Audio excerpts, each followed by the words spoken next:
The progress of Homo sapiens concerning technological advancements has essentially been exponential as of late. I mean, think about it. We went from stabbing each other with spears and stone tools a mere 100,000 years ago to farming techniques emerging with the domestication of plants and animals 12,000 years ago. And that leap, it seems like not a big one, but it took us quite a while to achieve it. It was pretty wild. Then around 5,400 years ago, while writing would emerge in the first societies, it was near the Persian Gulf, which would really be when society started picking up. Scientific advancements continued as eventually this culminated into the Industrial Revolution a mere 280 years ago. From there, billions of humans would be born, more than have existed in all of human history. From the Industrial Revolution, 200 years later, we would then enter space. And at this point, we're talking about trying to establish a presence on Mars and making moves on that goal. So at the rate humanity is going, while none of us will be around to see what actually happens, as we could just nuke ourselves into oblivion like a bunch of dumb apes, the reality is, at this pace that we are going, 200 years from now could put us in different solar systems and not just like on worlds within the solar system itself. But this pace, while nothing short of incredible for our species, mainly because humanity #1 and we are undefeated on this rock, many issues arose due to our understanding of technology and the safety parameters they would require.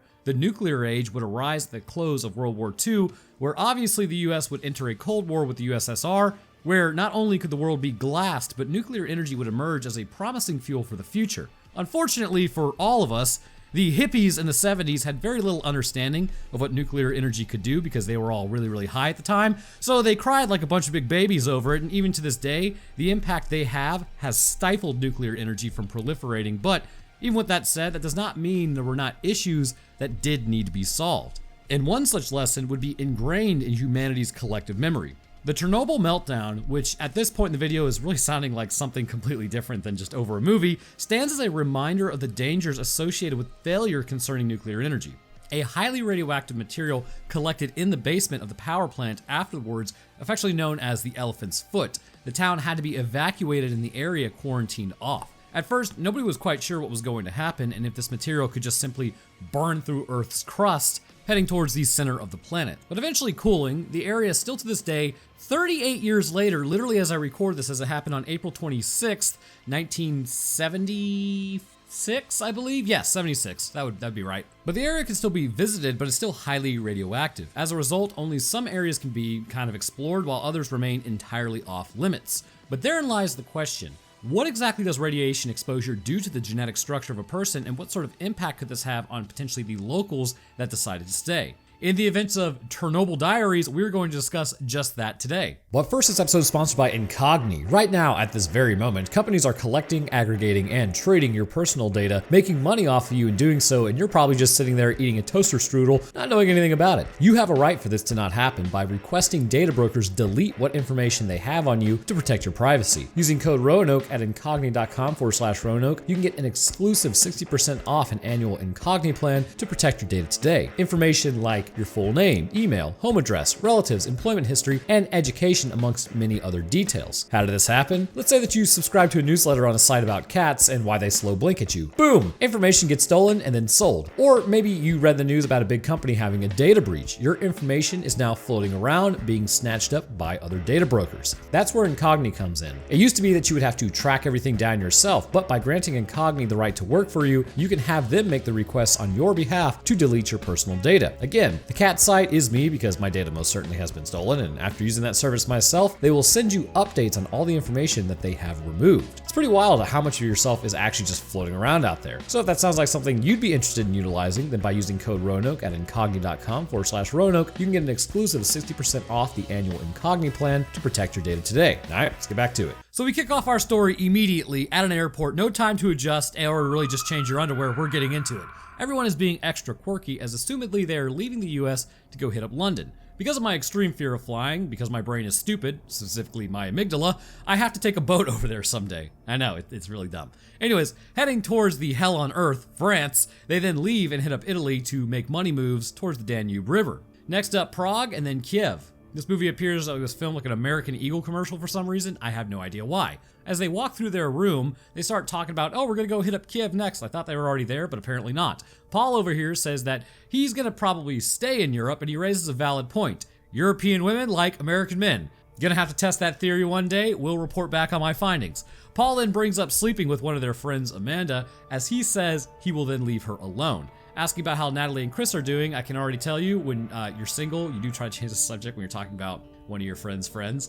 As at any given point, you're only 3 beers and some flirting away from a fling that's just, you never talk about again. Anyways, happens to the best of us. Chris then shows Paul the ring that he has for Natalie as he's going to propose in Moscow. Good thing you showed that right in front of an open window, bro. Living for the risk, I suppose. Walking out of the nightclub, Paul and Amanda start flirting. See, told you didn't take much. Paul puts his arm around her and then pulls back, remembering, oh yeah, I'm not supposed to be hitting on her. Walking through an alleyway, Paul then says, again, I'm not going back, this is a one-way ticket. I'm pretty sure you need a visa though. So then they run into a gang of Russians. So as always, the Americans and the Russians, it's on sight. It's a tale as old as time itself for some reason. But eventually they suka bliat away in their Adidas jumpsuits, so the crisis was averted as the two groups go their separate ways. The next morning, everybody's violently hungover and goes to get some coffee, as Chris apologizes for Paul's behavior to Amanda. Everyone is, again, looking terrible as Paul shows up and asks the group a question. He suggests, hey, why don't we go to a highly radioactive area known as Chernobyl?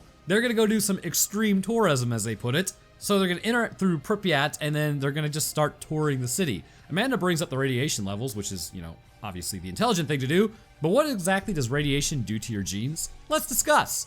We'll get a little more in depth in this, but the main issue arises with the excitability of radiation in the first place and how it can impact your cellular activity. To understand this, we need to establish that there are 2 forms of how radiation can impact you: direct and indirect. Direct effect is going to concern the actual breaking of the DNA backbone, and this in turn can lead to issues down the line associated with mutations, cancers, and apoptosis of the cell, which it's not really able to repair your DNA, so it's like, okay, bye world. Indirect effect is going to happen more so concerning the environment in which the cell is in and what is contained within that cell that causes issues, specifically free radicals forming within your cells. If it is unknown to you, basically water is needed for an indirect effect to actually damage you. If your cells were desiccated and had no issue kind of living in that sort of environment internally as well as externally, radiation could only harm you concerning striking your DNA directly. However, because we are over 60% water, indirect effect is of great concern to our cell's health, and it can cause it to lyse and disrupt enzymatic activity within the cell itself, leading to cellular death. But what exactly is involved in this process? When we get to the discussion of tumor suppression genes as well as apoptosis suppression genes, we will definitely get more deeply into that discussion. So Chris doesn't want to take a van down to the Pripyat River, as he wants to do something with his life, as there's some disagreement about going, as reluctantly Natalie and then Chris do agree to go. Yuri, looking like your standard Ukrainian man, asks if they are nervous. Yuri was special forces, and then he goes on to tell them about the city. As they talk to the Norwegians or the Swedes, no idea. They do mention Vikings. Okay, so as it turns out, if I had waited 4 seconds, they're from Norway. So as they lock the cameraman in the store, they then head to Yuri's van to go on the tour. Heading into the van, my man Yuri here has got beef jerky in case anyone gets hungry. What a Chad. I don't know if Yuri's in on something, but I want to like Yuri. Don't ruin this for me, movie, I swear to God. So Chernobyl is about 2 hours away as they drive through the Ukrainian countryside approaching Pripyat. Entering the exclusion zone, they then roll up on some jeeps, but as they drive by, he says, we'll only be here like 2 hours. Approaching a checkpoint, Yuri then says let him do the talking and to put your cameras away. Cameraman did not get the memo. Another guard approaches the window looking in for a cursory glance, being extra stoic as one does, then settling over Chris's window for a moment before moving on. Chris literally crapped his pants in that moment. Look, you can see it on his face. Yuri then gets back in the van to let them know they're not letting anybody in as maintenance is going on. Paul is upset as Yuri says, well, there's more than one way into Pripyat. Probably a good sign. Driving along, there are no birds and no animals, but a lot of radioactive signs. Approaching another guard shack, this one is abandoned. Yuri then opens the gate and drives in. Driving through, yep, everything looks abandoned. They see the city in the distance past the lake. Bringing the van to a stop, Yuri wants to show them something in the water. Yuri tells Paul to tell him if he sees something moving in there. As Yuri touches the water, bro, no thanks. Like, how much radiation is in that water? He then gets grabbed by something, or allegedly grabbed by something momentarily, as then he pulls out beef jerky. Amanda stops her camera as Yuri sees something else, as he then spots, oh my God. Basically, it's a shallow water-based anglerfish. Look at that thing. Yeah.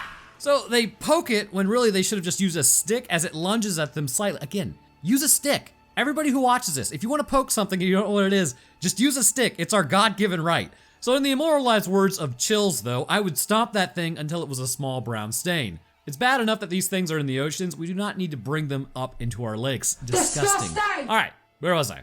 Ah, yes, okay, getting back to the van, Blondie then sees fish in the water, swimming, menacingly. Driving through the town, Yuri remarks how only recently have the radiation levels gone down enough. These levels are actually dropping slower than expected, which continues to show that we as a species are still not the purveyors of knowledge on things, yet.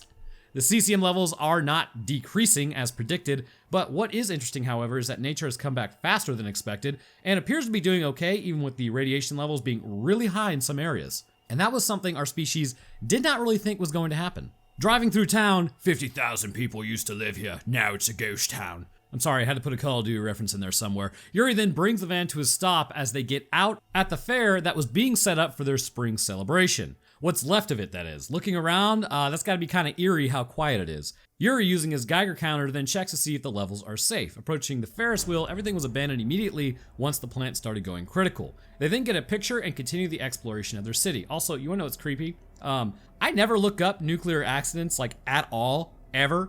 And because I had to look into this one, randomly on TikTok, which is not surprising because it's TikTok and I'm definitely being spied on via my microphone, a thing about Chernobyl came up. Anyways, gonna have to delete that app. So exploring some of the buildings, I'm pretty sure they actually went to Chernobyl to film this. Actually, I'm not pretty sure. They went to Chernobyl to film this. See, the power of my deductive skills is quite an enigma. No need to thank me. I'm sure you're impressed. Going back onto the surface, they take more pictures as in they stop as they hear something. Absolute silence. Yuri says one last thing as then he walks across the road towards another building. They then find a dog on a porch absolutely desiccated as Yuri opens up the door for them. Natalie then asks about other animals as Yuri says it's unlikely to see them during the day. What does that mean during the night? I guess we'll find out. Walking upstairs, there are handprints on the walls as then they enter the apartments. Yuri tells them not to touch anything as it is contaminated. Anyone who stole anything, like during the early days, then like sold it and those people got sick from the radiation. Looking out of the balcony, Yuri shows them the reactor in the distance, which is about as close as you want to get. As then Yuri walks to the other side of the apartment, maybe his apartment? Don't know yet, as the group is in the background. Finding a smoldering pile, which means a fire was there, that means murder hobos are in the vicinity. Kicking the fire to the side, he says it's gonna be dark soon, as then they hear a noise in the building. Yuri tells everyone to be quiet as they slowly make their way through hearing clattering. Looking through the rooms, something is moving just down the hallway. Yuri rounds the corner as a freaking bear, or your average Russian citizen, then comes running down the hallway. Dude, why is there a bear in here? So they move downstairs at a rapid pace to get away from the bear as then they head outside. Although that bear, I know it was CGI, but it looked pretty much more scared of them. Headed towards the van, Yuri says it's very unusual that a bear would be in this area, let alone renting an apartment. So Yuri then goes to start the van as predictably, it doesn't want to start. They then ask if it's a starter. No, it's not. It seems to be more of a connection issue. Checking the wires, yep, the distributor cap has had all of its spark plug leads basically completely eaten through or something, or destroyed. Yuri says that they are here alone, which he knows that's not actually true. He then makes a call on the radio but gets nothing back. And all I'm saying is, twist the copper together and then tape it up with electrical tape. It won't be amazing, but it could still hold. And I mean, come on, Special Forces, start doing something special. So as night falls, they then keep hanging out as Yuri keeps trying to get in contact, but nobody is answering him. At least you got enough bodies in the van to actually keep you warm. Paul starts talking about how angry he is about the tour, and it's not really Yuri's fault. Who ate the wires, Paul? So Chris and Paul get into an argument over about who should relax, as then they talk about how someone has to know that they are out there. Yuri's like, no, I work alone. So, yeah, nobody's coming. Okay, so start walking. The checkpoint is 20 kilometers or about 12 to 13 miles away. Or if you really want to get technical, in freedom units, that's about 27,456 bald eagles. So it's really not that bad. But Yuri says they cannot hike that at night because he doesn't believe in the eagle measurement because, well, let's be real here, they're using metric. Poor bastards. Anyways, what are there, krill out there or something? So as they hear something, they then ask if there are people out there. So turning off the lights might help to see if you can see outside, as Natalie says, that's not a baby. He then pulls out an old force multiplier as everyone tenses up like a bunch of like losers. It's just a force multiplier. You're gonna be fine. Yuri's like, you should thank me that I have this, as then he heads outside as Chris follows to provide aid in the matter, I guess. I don't know what he's gonna do. He doesn't even have a stick. So again, turning out the lights might help the night vision instead of just looking out and being like, oh, I can't see anything. So as the force multiplier is fired off a few times, Paul then runs out to check on them as he thinks Chris just got totally got. Which, what is your plan, Paul? So continuing to watch, they see no one. You know, you could always just go out there as well. They then see a figure in the darkness approaching them as Paul has Chris with something on their heels. Chris's leg is bleeding as then they grab the first aid kit. He talks about how there were a lot of them, and as they ask where Yuri is, he says they got him, and Basically, it's not a good time. Amanda then looks out and sees nothing as dogs start jumping on the car, right? So just the galaxy brain take. Amanda starts kicking the glass like a nerd, and the Norwegian dude straight up uses, I think it is, you use it to take off the lug nuts. Basically uses that to start smacking the glass. Like, y'all calm down. Like, the glass is what's keeping them out. So then the battery starts dying as the lights finally go out, and now you'll blend in. Okay, so in the harsh light of day, the bite wounds may have been a little worse than originally thought. Apply pressure and keep the wound elevated. As they do, something then smacks the van. They look out and then see nothing. The next morning, a nice layer of radioactive fog descends over the area. Absolute health for the lungs. Chris is not going to be running anywhere over that 27,456 Bald Eagle hike. Norwegian then says, I can't fix the van. Have you tried twisting the copper wire? Wouldn't matter. Battery's dead anyhow. Paul then calls out on the radio calling for Yuri, and I think he's probably gone, dude. He says that, well, I'm gonna go look for him, as Norwegian Man says, I'm gonna go with them as well. Amanda volunteers to go. As they begin their walk, though, they don't really know where Yuri is. Paul then says he thinks they got attacked by dogs, as Paul tries his walkie-talkie again, but gets no answer. Calling out for like the 8th time, he then hears the other radio. Finding the radio leading down to an underground bunker, Norwegian guy says, well, we have to see if he's alive. I mean, do you? I don't know, man. This might be a really good time to start walking out of there. Anyways, how radioactive do you think the downstairs area of a basement is where all the radioactive dust has settled? So let's discuss why that is in fact an issue. Radiation, as lightly touched on, has 2 different ways to affect you, direct and indirect. Now, indirect allows for the transfer of electrons, which in turn can excite atoms, causing breaks to form, which is not ideal. Basically, it just breaks a actual electron out of its orbit, and this can cause the atom itself to become positive if it's perfectly balanced, say, with, an actual electron and the same amount of protons. But again, I'm not a physicist, so we're gonna move on past that. But let's more focus on the direct. Now, you might be sitting there wondering to yourself, how is any exposure level actually considered safe? It's pretty interesting, actually. And again, I'm a microbiologist, not a radiobiologist, but regardless, I can then touch on the general ideas, much to the dismay of Reddit, it seems. Pro tip, never Google yourself, then put Reddit. It's a nightmare. So, all right, here we go. Let's first talk about the single-stranded breaks versus the double-stranded breaks and cell survival. As you can probably tell by the name, one of these is worse than the other, but they are both still going to present a challenge for your meat suit in terms of fixing the error. Starting with a single strand break, the process involves the actual backbone of the DNA strand, which is then broken. This is inspired by the radiation, degrading it actually, leaving the nucleotide free floating, but connected to the adjacent nucleotide. Poly-ADP ribose polymerase, or PARP for short, or even PARP for shorter, detects the breaks and then signals to other proteins, specifically to the polynucleotide kinase, or PNK. PNK makes its way down the backbone looking for this break and will eventually find it. Upon doing so, PNA cleans up the broken ends of the phosphate backbone, paving the way for the next step in the actual repair. DNA polymerase will then join up with DNA ligase to seal the backbone back together, fixing the single-stranded break. As this process is done, mutations should be minimal, and this would not lead to a double-strand break, as everyone has a party afterwards for a job well done. But oh no, what's this? While that was happening, and before it could be detected by random chance, the other side was broken as well. Well now, things are a little more dicey. Double-stranded breaks are no joke for a multitude of reasons. You have to remember, functionally the repair mechanisms have no idea where it is possibly supposed to join, especially if it's not even close, as they cannot see the 2 strands next to each other. But a repair will be attempted nonetheless. Sometimes they're very close, in which case it's not a problem. But after all, it is their job. Your repair mechanisms essentially have to make a choice at this point. Do you repair by direct rejoining or repair by resectioning?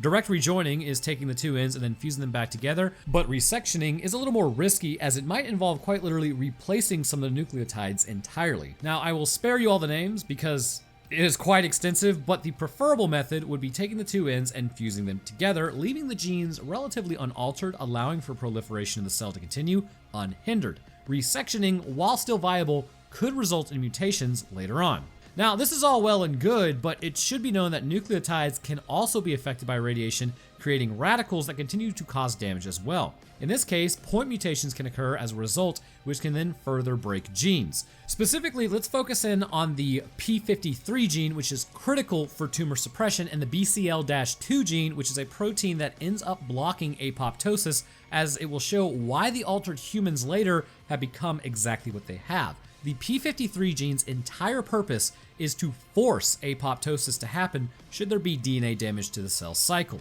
If detected, the nucleus will then shrink and lyse itself along with the rest of the cell, and then this is cleaned up by macrophages in the area.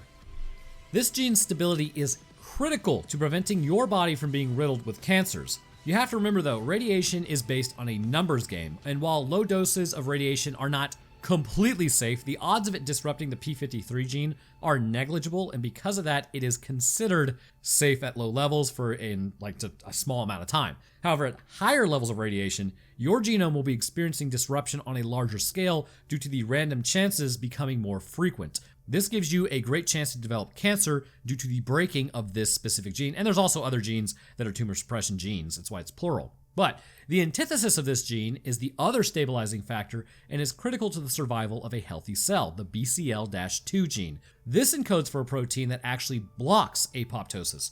Should this gene be damaged, by radiation I guess, the cell will automatically take itself out knowing there is damage to itself because there's no basically thing saying, hey, we're good. In fact, those proteins are gone, so the cell's like, oh, everything must not be good. So, even if its genome is functionally viable, it will still end up apoptosing. So it seems like a limiting issue, right? Well, if it only happens in, say, like your skin, this will result in burns and lesions to appear, which we will see later. However, the issue arises when it takes place in the neuronal tissue of the brain.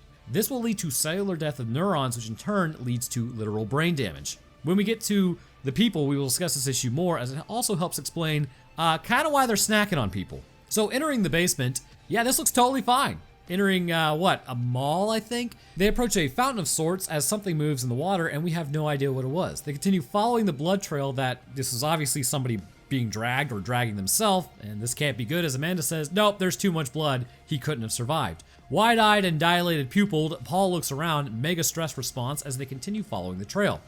What in the name of Gears of War bunker busters is this? Finding him behind a desk, dude is 100% mostly eaten. 60% of the time, he's eaten every time. They then turn on the Geiger counter as they make a break through the door with Amanda somehow getting separated in the process. Like, how did you manage that, gal? Hearing footsteps, something is in there with her. Turning to face it, it appears bipedal. Paul then signals for her to come over. Yeah, right, dude. But she does begin making an attempt, crawling along the ground, staying low. Hearing breathing, all I can say is, gross. Something is snacking on Yuri. So again, cannibals. Crawling towards the door, she then grabs the force multiplier as they get out. Something begins attacking the door as she fires 3 shots through it, solving that problem. So you may be asking yourself, why cannibalism? Don't lie, I know you are. Let's discuss the human brain and the propensity to actually engage in cannibalism. All throughout human history have been stories that something goes critically wrong and as a result, cannibalism is officially back on the table. Nobody wants to do it, and typically in our normal state, no one would even consider it. But under the right conditions and need for survival, everyone is capable of eating another person. Even you listening to this, and with over 1 million people listening, probably one of you has tried human meat. I don't know your life, I'm just some random microbiologist online making YouTube videos. You could be anything you want to be. Anyhow, there is a physical component to engaging in cannibalism because we are physical beings. And it's not just for funsies typically. I have experienced, not to the point of cannibalism or anything, but to the point of my altered perception of what I was willing to eat. Basically 3 days, no food, high energy output, probably somewhere in the range of 4,000 to 5,000 calorie energy expenditure, and no sleep. What I was willing to eat by the end of that was absolutely ravenous, and I still look back and think, wow, my brain was heavily influenced by hunger at that time.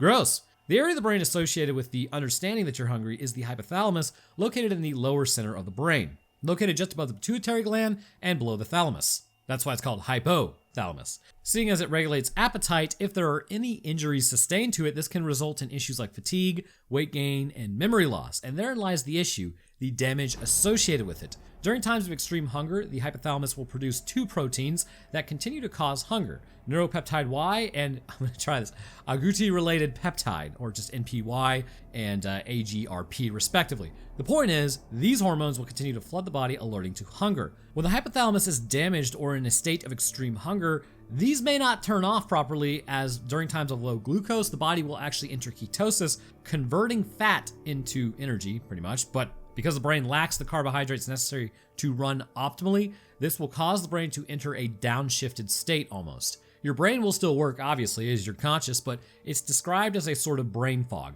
This fog can cause you to make different decisions, more so when it comes to your survival. But let me kind of clarify that point. The brain fog isn't making you make these decisions. However, it does affect your ability to think things through, but when you are hungry enough, it's not the brain fog that's making you eat people. Let's just put it that way. Eventually, the hypothalamus will open up the cannibalism pathway to you. As you starve, your buddy's arm meat starts looking rather tasty as the disgust factor is switched off in favor of living.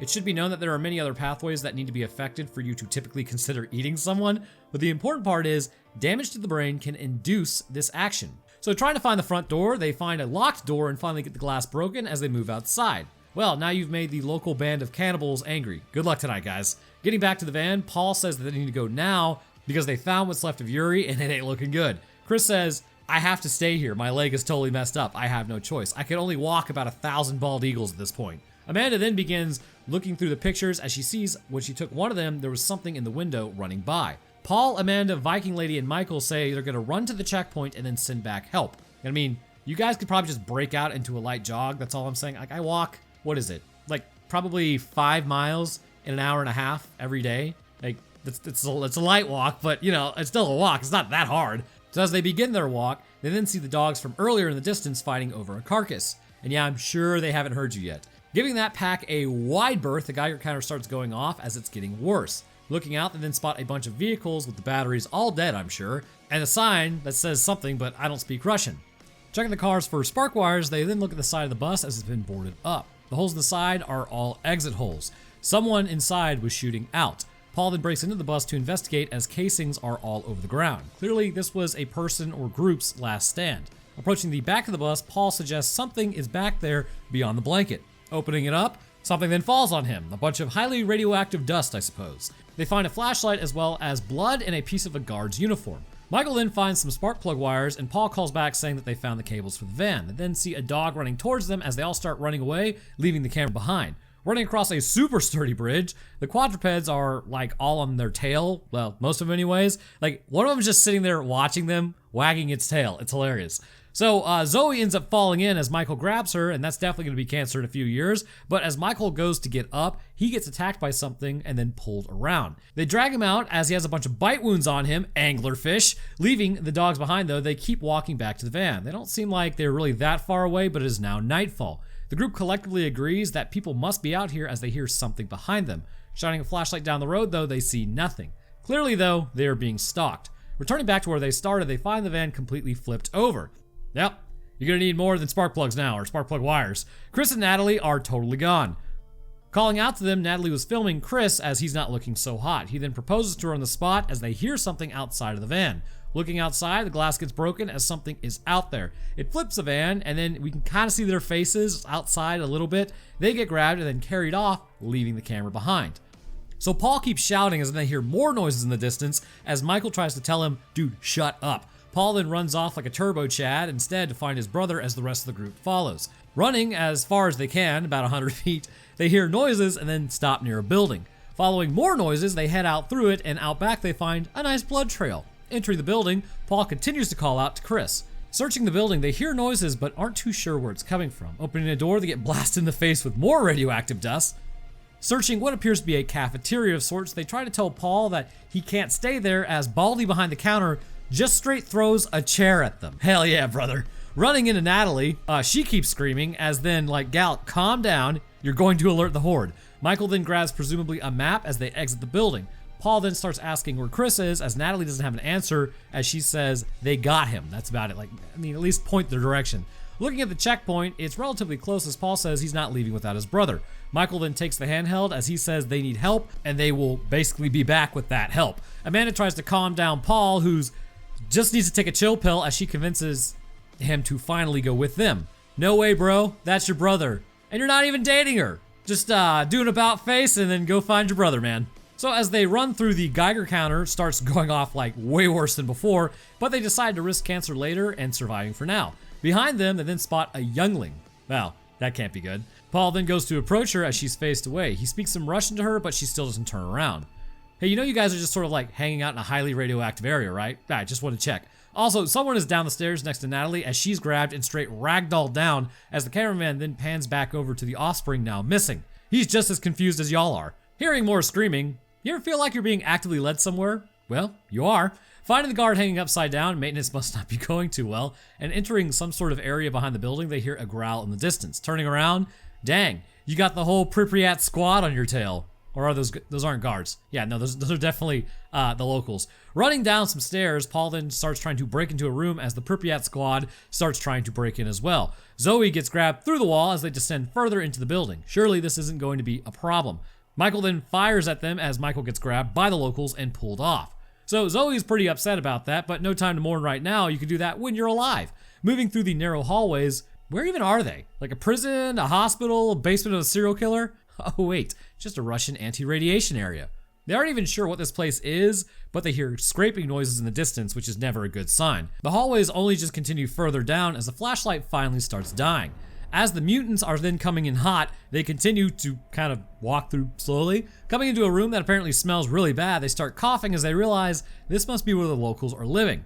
So let's put it all together. Why do the locals actually become what they are? This is a fairly simple explanation, believe it or not. Once the Chernobyl plant had its meltdown, likely there were those who thought, man, maybe it's not too horrible, or I'm not gonna leave home, screw it. So then they just want to stay home. It's like, I get it. But choosing to hide instead, they would be exposed to just a lot of radiation. As their genes were disrupted and broken, especially, the ones concerning the body's repair mechanisms were simply trying to keep it all together, this would result in several breaks within the P53 genes. This would result in people's skins to form tumors, as seen, and for their eyes to virtually become destroyed, resulting in some of them likely being completely blind. As they continue to stay in their home, it is highly likely many of them would have succumbed to cancer, but for those who remained alive, their physical appearance would be rapidly degrading. In this way, we can also assume bone cancers as well, which would be incredibly painful, but furthering their physical disfigurement to their bodies. However, in this state, they would still be like you or I, just horrifically mutated. The issues really began to arise when the BCL-2 gene became disrupted in their brains. We can assume brain cancers were also likely as well, which can cause people to basically lose control of their emotions, but other cells forming those critical networks associated with emotional control, planning, communication, memory, and even hormonal drives concerning the hypothalamus would become altered. Because of this, memory of their lives were gone. Understanding of the world around them and their species was gone. What makes them human is gone. Higher thought was likely not taking place due to the actual brain damage at this point, as instead they would be driven pretty much by only instincts. And also, to kind of explain their strength, as I usually mention, the human body, we use about 50 to 60% of our normal strength. Bodybuilders can use somewhere up into like the range of like 75 to 80%. However, or like power lifters, not just bodybuilders. We never really access 100% of our strength because our brain limits that. If you alter the brain, that limitation becomes altered as well, meaning that you're just probably using like all of your strength all of the time. But obviously, they are having offspring as seen, so the gametes are likely genetically altered as well, leading to developmental issues during gestation, likely resulting in a lot of offspring not making it. And those that do would probably have an incredibly brief lifespan due to the genes being corrupted by radiation when they were haploid cells, and now that they are full human, the continuous exposure to radiation is not going to do them any favors, making them even more animalistic. The local population has essentially been bussed down to lower primate levels in terms of abilities to think. Living in close-knit clans at this point, outsiders are not viewed as people, but as food, as is everything else around them. Although, to be honest with you, apart from that one, it seems like everyone else who gets taken out is just taken out, so maybe cannibalism is not as rampant, and really it's just a group of people with severe brain damage brought on by the radiation attempting to protect their home.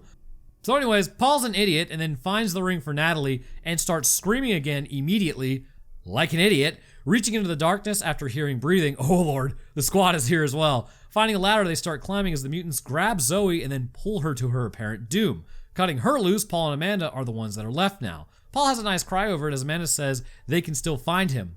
Rather unlikely there, gal. Moving through another hallway, the Geiger counter is letting them know, y'all are about to have mega cancer in about 3 seconds as something begins to happen with Paul's eyesight. The amount of incidents with Paul's DNA at this point, as well as Amanda's, is likely non-recoverable even if they were to escape, and likely blindness would take hold later on due to the actual burns to his corneas and skin, leading to an indirect mutation, or at least cell death. Their skin begins burning as they're in an area with way too much radiation, probably all cesium, and moving downstairs they find Natalie, who appears to have succumbed to the radiation. Paul tells her that they have to go, and this is actually real life. The actors just wandered into the wrong part of Chernobyl. So finding what appears to be an exit, more mutants emerge as then they show up behind them as it becomes a fight for survival. The cameraman doesn't really know who to focus on. as it's too hard to tell, but Amanda finally is able to break free and gets a piece of metal and starts breaking skulls as they head back into the building. Eventually though, they find an exit and realize, oh crap, we are really close to the cooling towers.